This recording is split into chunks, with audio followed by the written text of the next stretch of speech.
welcome to TMZ Live. We now know the details of Britney Spears' DUI arrest. And not just details, but we now have video of this arrest. And what we can say is that there were things that happened with Britney and the police, frankly, that are alarming. That really, I think, highlight her battles, her mental health battles, and also addiction battles. We know she just went to rehab, but some of the things she said to the officers, the CHP officers that pulled her over, really reflect how deep her problems are. So this is some of the body cam or the video that the police shot. So we should say that one of the things they found in her possession was Adderall, which is... She told them that she had been taking... They found the pills. Right, and then she said that she'd been taking Adderall, Prozac, and another drug that was like an anticonvulsant, a mood stabilizer. A mood stabilizer. Yeah. She was slurring. She was having radical mood swings during this stop, where she would go from, very conciliatory and friendly, quiet, and then also to belligerent and really out of control. And the cop said that it would just shift quickly. Right, and interestingly, the cop said also that she would speak at times with a British accent. Right. Something we've seen over the years. She did take a breathalyzer test, two breathalyzer tests. She was under the legal limit for alcohol, She although did a 0.05 and a 0.06. Now again, in California and most states, even if you drink anything, even if it's under and you're driving erratically, that's still DUI. So it was a combination, it seems, of the pills. So she had been drinking, had something to drink that day. She had a 0.06. Yeah, 0.06. And she had also admitted to having drinking a mimosa earlier in the day.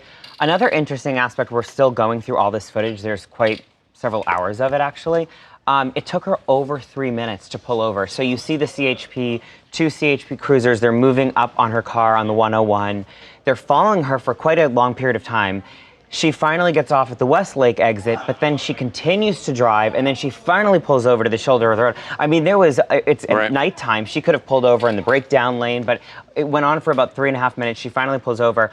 One of the first things she says to the officers when they walk up to her car is she identifies herself as being from Louisiana. It's one of the first things they say. I mean, Britney's lived in California for years. Well, she is technically from Louisiana. She is technically from Louisiana. It's kind of an odd detail, but we are still going through and listening to everything. You know, the one thing that is really stunning to me is they asked her at one point how much she had been drinking, and the officer said, on a scale of 0 to 10, where are you? And she said, 0. And then she said, I could drink 4 bottles of wine.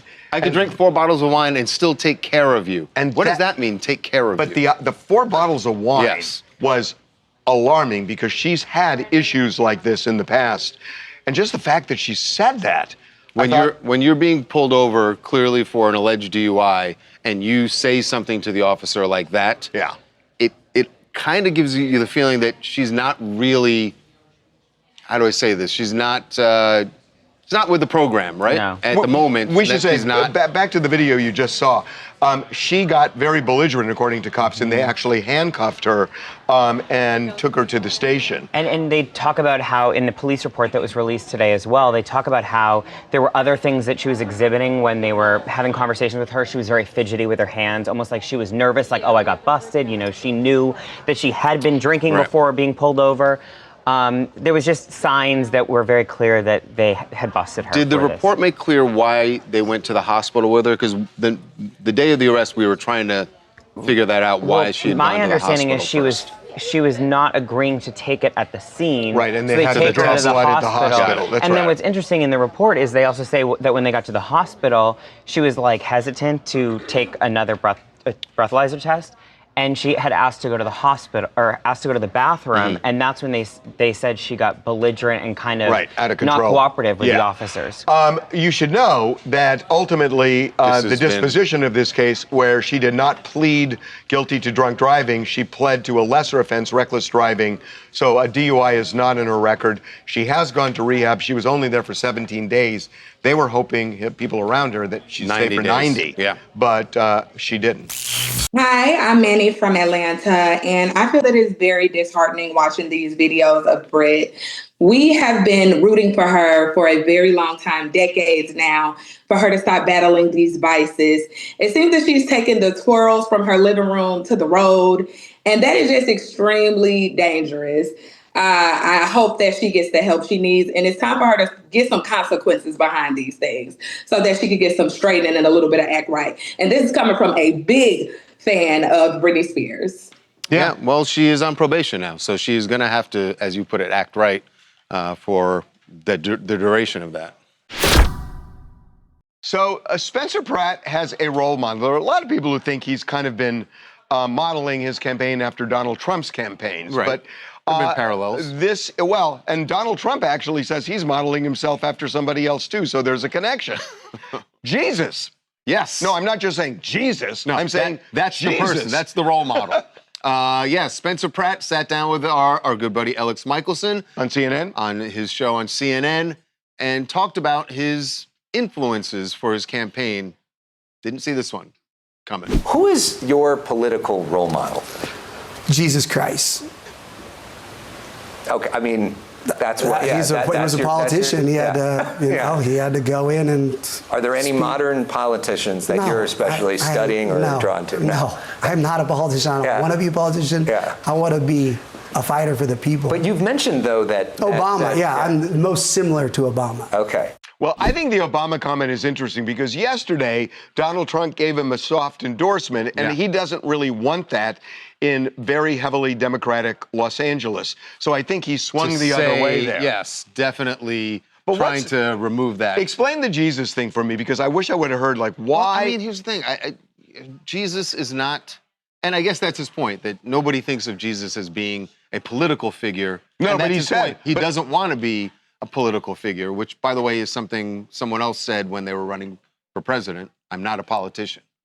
Yeah, but there are a lot of people who aren't politicians. No, I think because there's no you pick your favorite politician, Harv. Half the people hate him. So it's, Right. So you want to say that yeah. you're not, you're modeling yourself after someone who's not known as a politician, but just a leader of the people I think so. who was trying to do good for the people. Is there anything in the Bible about not talking ill of other people? There's a lot of things in the Bible. I mean, So he didn't say he was if he's in for a penny, he's in for a pound. He said he's trying, What right? about Karen Bass? He said he's trying. He's not. The other thing that I not found really necessarily interesting that Alex asked him was, Spencer is a registered Republican. He's running as an independent in the mayoral race, but asked him, why are you a Republican? And he's never really been asked that question, and he had an answer. Why are you a Republican? When I was a hated reality star, I got so many death threats. I had so much security and police, and what did they tell me to do? Get a gun. This is real. I know people don't like guns, but LA was dangerous if you're hated. So I got a gun. My wife got a gun. And then we needed CCWs.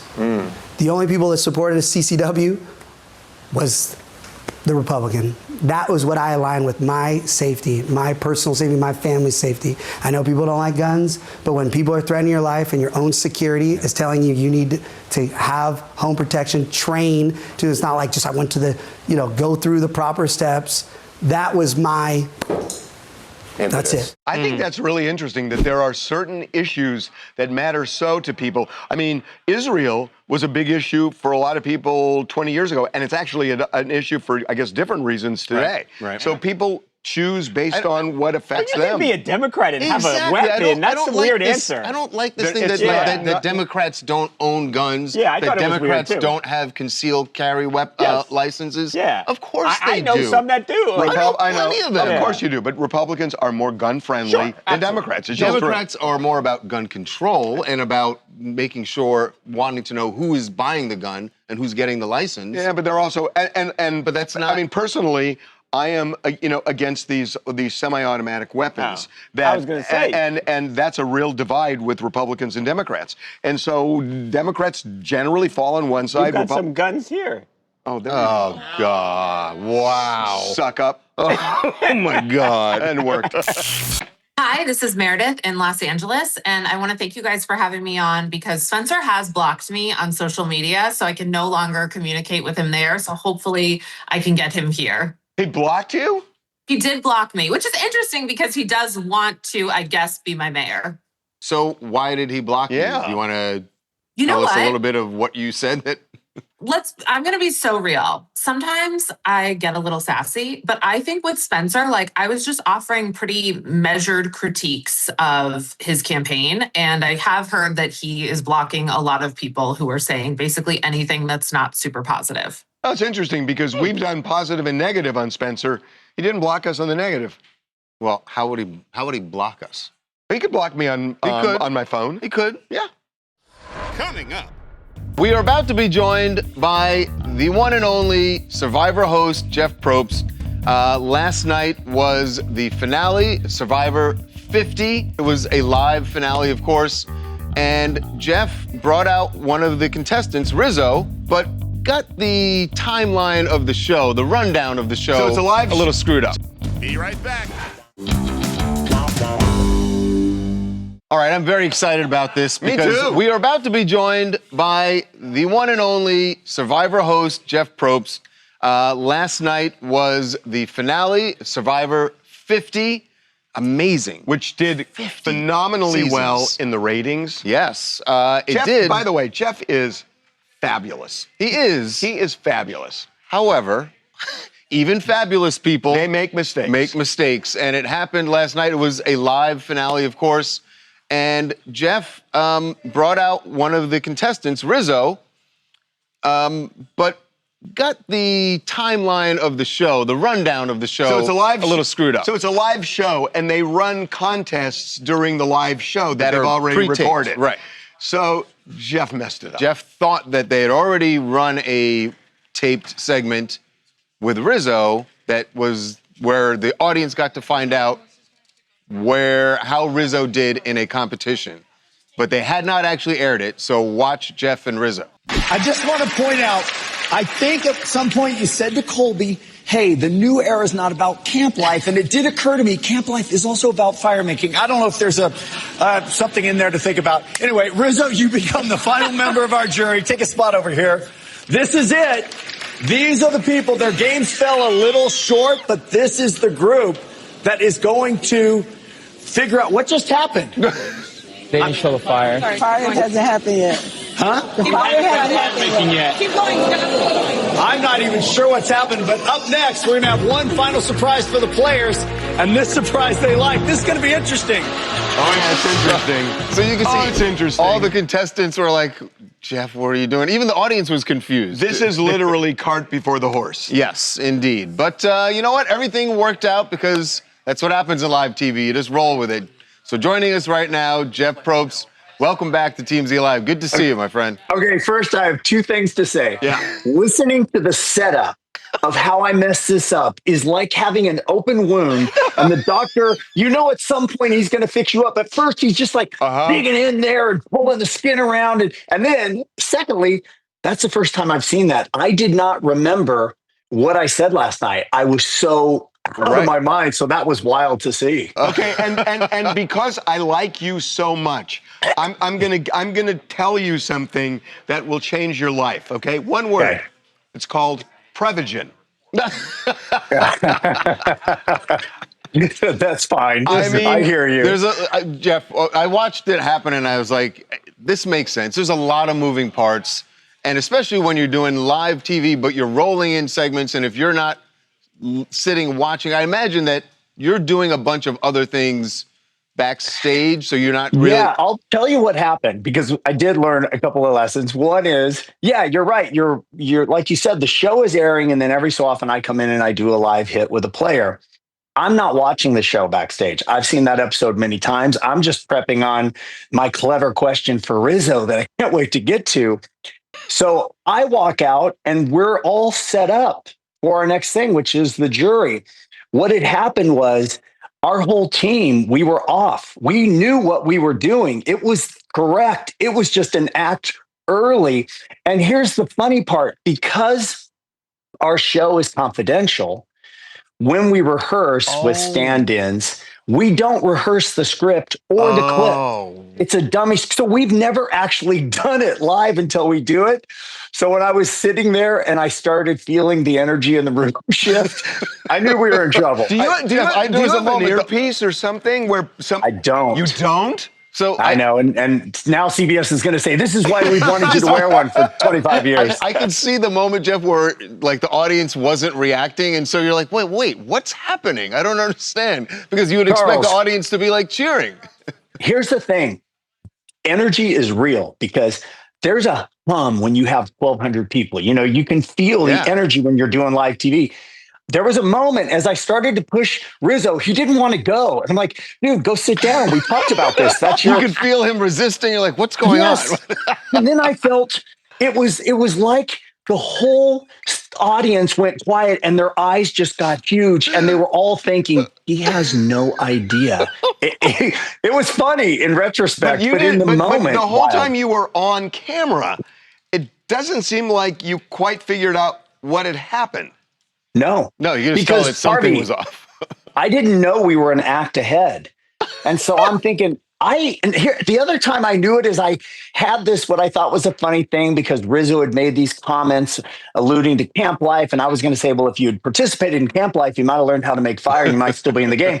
And no one laughed.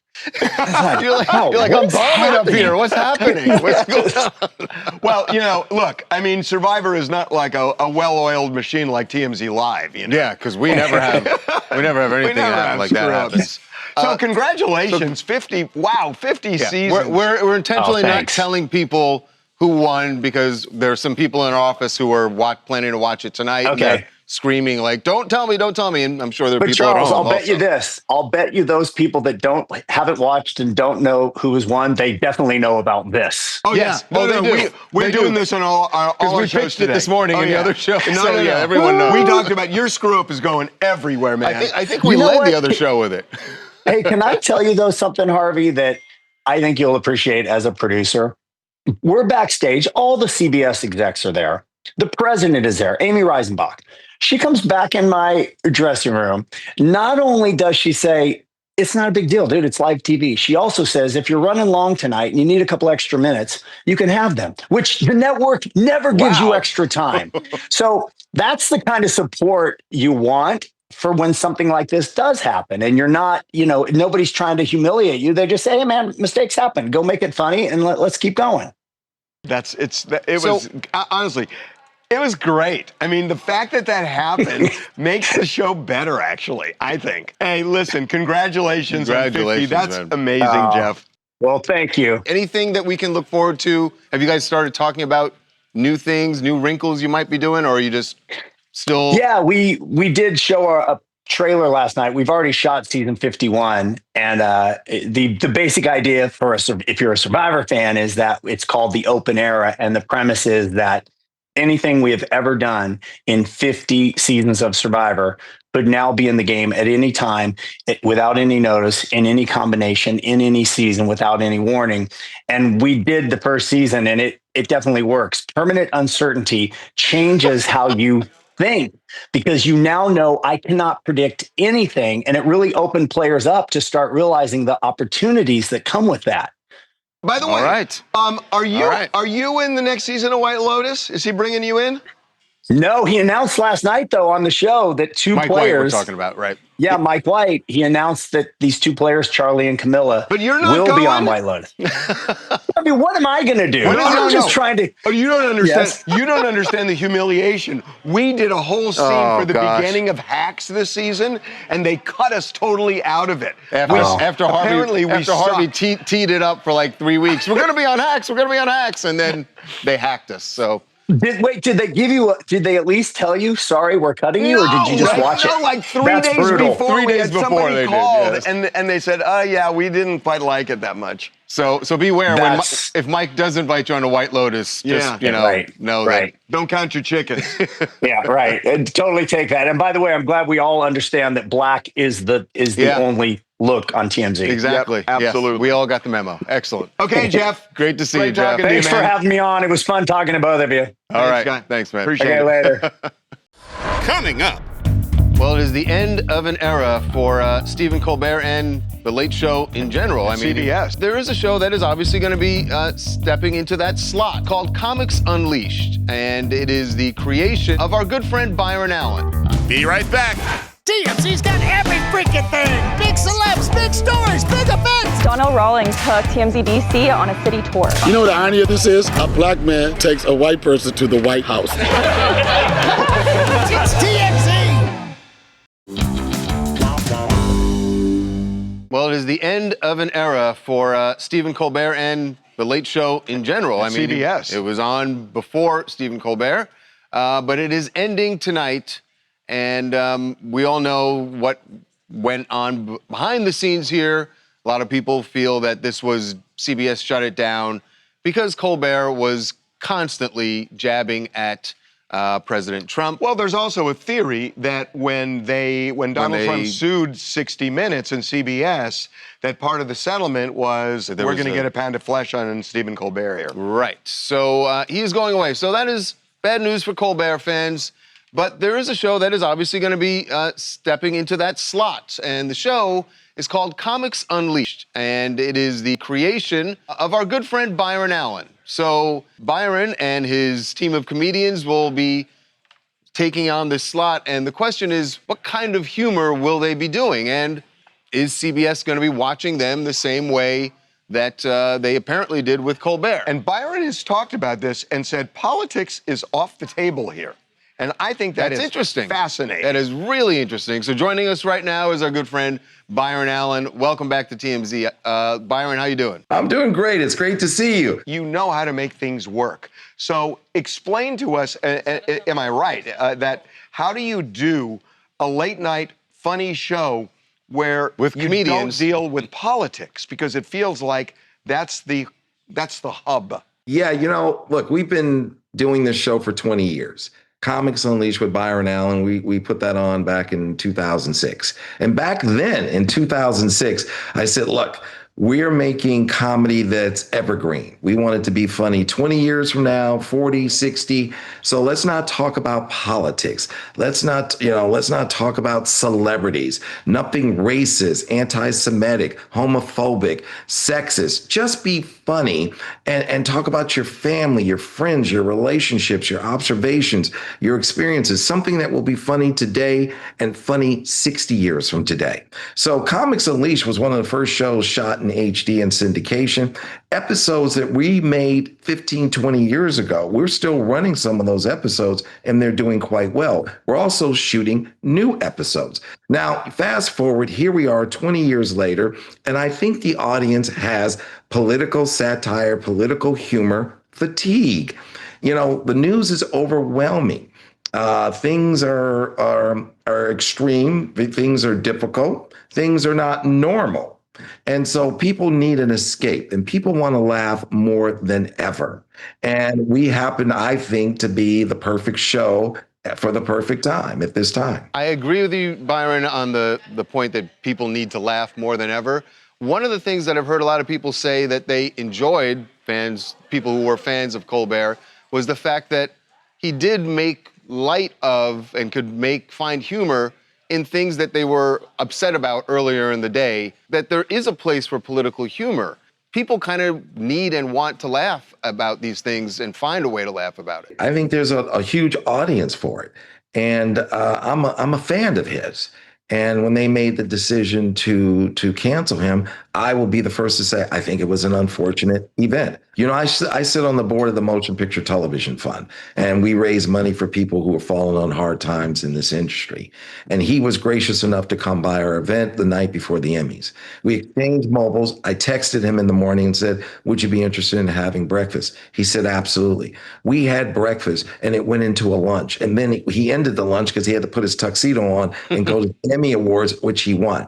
We had such a great time. We laughed together. We cried. We talked about our love and our passion for comedy and talk shows and Johnny Carson. He is a phenomenal human being. He is an American treasure. And so I said, okay, what can we do to bring this show into this time period, save CBS a lot of money?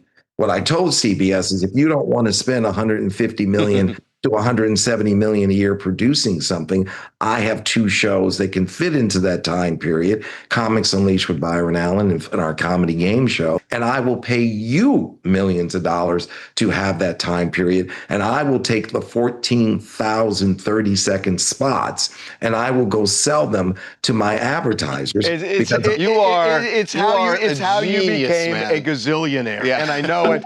And I got to tell you, I so admire it. But I got to ask you something. I'm so glad you mentioned Johnny Carson. Remember the way he used to do Karnak and he would have a list of things? Yes. Okay, so I have a list, and I want to read a couple of things to you. And I want to find out, would these things be fair game on your show, okay? Yes. Yes. Sports leagues holding gay pride night. If someone from the gay community wanted to talk about that, I would be totally good with that. Soldiers allowed to wear beards. Yeah, I'm not sure what that means, but yes, I mean, I always want the point of view of the comedians to bring from their community how they're seeing things. Okay, but I'm trying to get the idea of where the line is. Okay, let me do this. Sure. NFL halftime shows only performed in English. You know what? I am in support of halftime shows in every language. We all should be exposed to different cultures, and we shouldn't tolerate, we should embrace. Okay. The Oscars having diversity requirements for awards. Can they make jokes about that? Yeah, they can. They can make jokes about it. It all depends on who it comes from. There are comedians who just can say things that other comedians cannot say because of who they are and where they're from. Right. You know something here, Byron, and I know you do because of your track record, so congratulations. Yeah, and I think it's a big opportunity, I don't want anybody to watch the show and feel like in any way we're trying to leave them out. I want it to be very inclusive. I'm very proud of the fact that we've had on over 1,000 comedians and every shape, size, and color, young, old, black, white, Hispanic, Asian, Jewish, Muslim, gay, disabled, every walk of life. They've come through and they've done this show as comedians. And when you listen to these comedians, they're brilliant. And I think that laughter is healing and it brings us together. And it's a place where we can all come together as one and hopefully celebrate one another with comedy. Comics Unleashed with Byron Allen. You can start watching it tomorrow night, Friday night on CBS in late night. Byron, thanks so much. Congratulations again. Thank you. I appreciate you. Thank you. Coming up. Bitter feelings over Kevin Hart's roast. And those bitter feelings aren't from Kevin Hart. It's Chelsea Handler, who feels that two of the comedians who were there ruined it for her good friend Kevin. And those two people are Shane Gillis, the host, and Tony Hinchcliffe. Be right back. Welcome back to TMZ Live. There are still some very bitter phone calls being made. Sorry. And also bitter feelings over Kevin Hart's roast. And those bitter feelings aren't from Kevin Hart. It's Chelsea Handler, who feels that two of the comedians who were there ruined it for her good friend Kevin. And those two people are Shane Gillis, the host, and Tony Hinchcliffe, who together probably did the two most controversial jokes. Tony Hinchcliffe had the George Floyd joke. Yeah, it's in quotes. Yes, and Shane Gillis had a lynching joke referring to Kevin. So Chelsea was on Dion Cole's podcast, and she opened up and said those two guys, what they thought was funny was really just hack and racist. And I knew they would be lazy because they do that for a living. And I knew enough about Tony Hinchcliffe and Shane and their backgrounds. It's just everything we know, that they're racist, that they're bigots, that they're sexist, that they think they're invincible. It was ick. It was gross. I don't find those jokes to be funny. Jokes about lynching Black people or lynching is not a joke. That's worse than rape. I don't know. People are like, it's a roast, you go for it. I'm like, you can go for it without being gross. Look, on a level, I totally agree with her that those jokes were, especially, the George Floyd, both of them. They were, they not only were they really out of bounds, I felt, but they were not funny. And yeah, certainly they didn't really land. Right? There were and why they didn't land because they weren't right to say. But I will say that there were people, and I don't know how much of this is uncomfortable laughter, but Kevin laughed at both of those jokes. Yeah, but I think Kevin's in a tough spot because this is a live show, and he's sitting there. And what does he do? Pull a Will Smith in the middle of this? But she's right that the point of a roast is that people go for it, and how they choose to go for it. But here's the is difference. Kind of an individual thing. Here's the difference: that back in the day when these roasts were really big, with the Don Rickles and people like that, they would go for it, but they would go for it going specifically to the person who's being roasted, not bringing in George Floyd to create the Shane joke was kind of directed at the lynching joke was directed at Kevin. Not to say that I'm giving a pass for it, but if you are going with that argument, you could say that doesn't mean every time is right. And it wasn't funny. And maybe these jokes when they were going after these people were actually funny. Saying that Kevin is so sure that he can be lynched from a certain tree, that's not funny. A bonsai tree. So a bonsai tree, which is a slave tree. That's not funny. It's not even funny. he knew. Even Shane knew in the moment that it didn't land. Exactly. And tried to explain it away. But he said he regretted that, but I feel like he only regretted it because of what you just said. Because it didn't land. Exactly. She used an interesting word, lazy. That she said they're lazy jokes. It's easy to go in on slave jokes. It's easy to go in on black people jokes. It's easy to do the tropes of racism. It's easy. However, I will say that, and I appreciate that Chelsea added this. She said, this is how I feel about it. I'm not telling Cheryl Underwood how she should feel or Kevin how he should feel. If they're fine with it, that's on them. But she said, I was uncomfortable. Yeah. I'm RP from Michigan, and I'm commenting on the Chelsea comments, and I agree with her. Like, the jokes was terrible. They were racist. The making fun of the suicide jokes while Regina Hall is sitting there was distasteful. And yeah, I'm happy somebody that was on that stage that night came up and spoke because everybody's been completely silent. Well, not everybody's been silent. There's been criticism of it. There's been criticism. By the way, after Chelsea made her comments, we reached out to Shane and Tony. We didn't hear from Tony. Shane basically said, we're glad, made it kind of a joke. We're glad that Chelsea is capitalizing on this moment. And then he also promoted his upcoming show. Not that funny. No. Again. The king is dead. Long live the king. That is what some of the subjects of King Charles thought, because a radio station over in the UK had a huge screw up. I don't know, like, they announced that the king had died. This went out on the airwaves. Listen to this. Radio Caroline. The news media has confirmed that His Majesty King Charles III has passed away. Consequently, as a mark of respect, Radio Caroline is suspending its normal programs.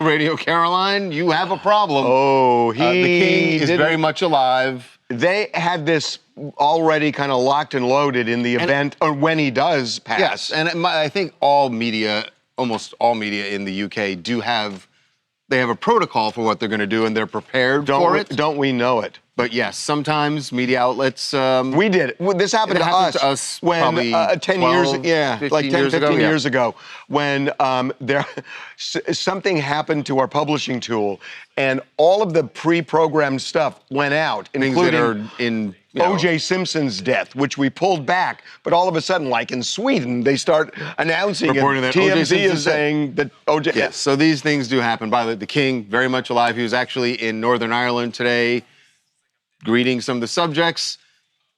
Much less serious than death. He did have a seagull crap on him while he was there. So. And he powered through it. He just let it sit. Like the Beatles, he let it be.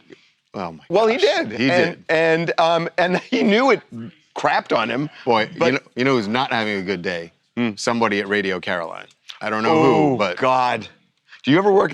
I worked at a radio station where I just got chewed out for one of those things when I was like 19. Radio stations are not where you want to be when something goes wrong. I'm telling you. I just know this. Coming up.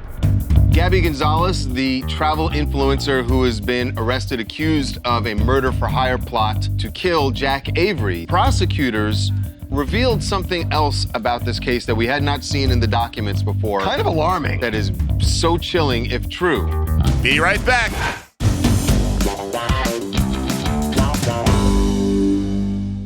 Gabby Gonzalez, the travel influencer who has been arrested, accused of a murder-for-hire plot to kill Jack Avery, the singer and father of her 7-year-old daughter, was in court today. And Gabby... Their 7-year-old daughter. Yes, their 7-year-old daughter. Gabby was in court for her arraignment. Prosecutors revealed something else about this case that we had not seen in the documents before. Kind of alarming. That is so chilling if true.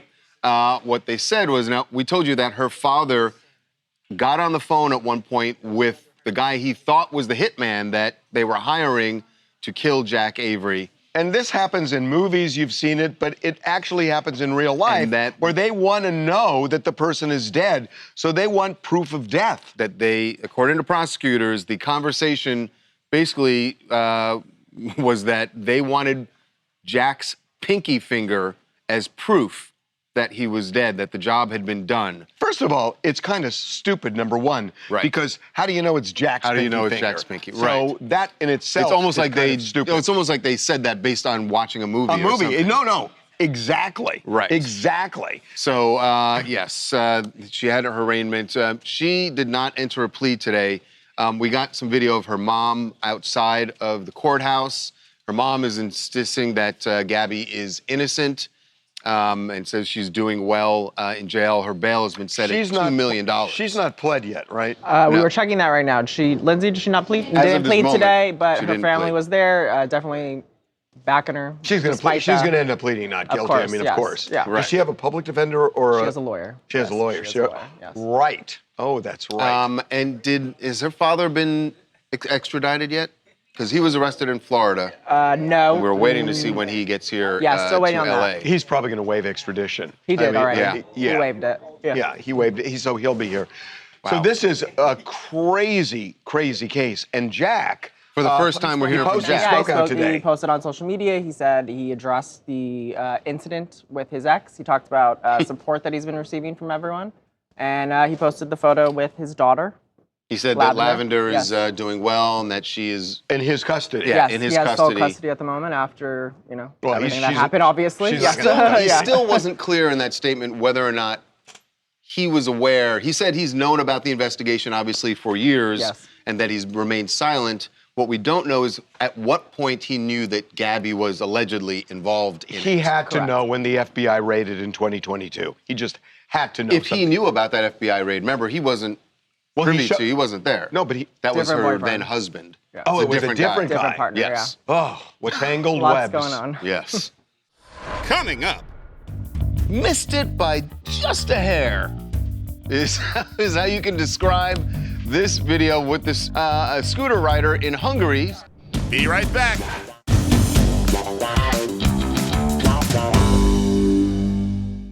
Missed it by just a hair is how you can describe this video with this scooter, a scooter rider in Hungary, just going down the road here, minding his own business, but so is a hare minding his own business, and they met in midair. Why are you laughing at that? What happened to the hare? The hare is okay. How do you know that? Because he's not lying there. The guy's looking around. The hare took off. He hit the hare at like 30 miles an hour. The hare hit him, actually, I would argue. He's just riding. The hare happens to jump up. And they I don't think collide. The hare is...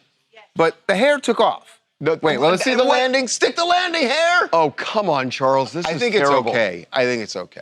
What happened to the guy, by the way? The guy is okay, too. Whatever. Anything electric now, just... Yeah, those electric scooters. Yeah, it gives you a little PTSD. Seriously. I get it. Want to see Mascar? No, definitely not. I'm Dave Smith from Concord, California. That hares are really intelligent. I don't think that man remembered him, but that hare remembered that guy.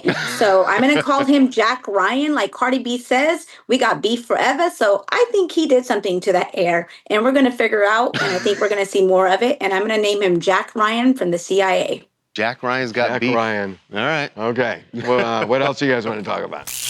Hi, Yemisi from Washington, D.C. And I want to talk about Spencer Pratt saying why he became a Republican. was to have his concealed carry permit. I think that Democrats and Republicans are looking for candidates with authenticity, and authenticity oftentimes comes with not having canned answers and answering authentically. It was a real answer, and I think that he's going to be a really good candidate for LA mayoral's race. It really was. It was an authentic answer. You're absolutely right. There was no mincing words. 100% true. One more. Hi, my name is Michaela. I'm located in Las Vegas, Nevada, and I'm going to be talking about the Survivor mishap with Jeff Probst. That was unintentional. He didn't mean to do that, and I think, so many things go into it. Emotions were probably high. There was a lot of stuff going on, and it just slipped out. I don't think. Nah, he should go to television purgatory. The guy's been doing it for 26 years, and he makes one little mess up. They think it's fine. We don't make Nah. Coming up.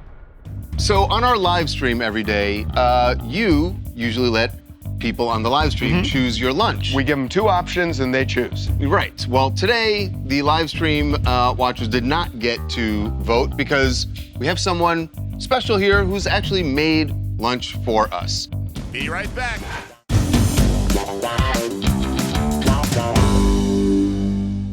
So on our live stream every day, you usually let people on the live stream choose your lunch. We give them 2 options and they choose. Right. Well, today, the live stream watchers did not get to vote because we have someone special here who's actually made lunch for us.